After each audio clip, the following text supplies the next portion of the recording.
വിഗ്രഹമില്ലാതെ പുണ്യാഹമില്ലാതെ അഭിഷേകം കഴിക്കാറുണ്ടിവിടെ. ദുഃഖങ്ങൾ മുഴുക്കാപ്പു ചാർത്താറുണ്ടിവിടെ. മേൽശാന്തിയില്ലാതെ മന്ത്രങ്ങൾ ചൊല്ലാതെ കലശങ്ങളാടാറുണ്ടിവിടെ. ഓർമ്മകൾ ശീവേലി തൂകാറുണ്ടിവിടെ.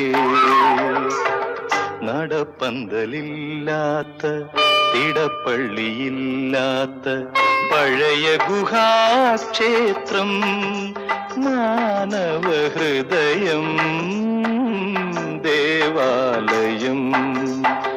പോയ വസന്തം നിറമാല ചാർത്തും ആരണ്യ ദേവാലയം മാനവഹൃദയം.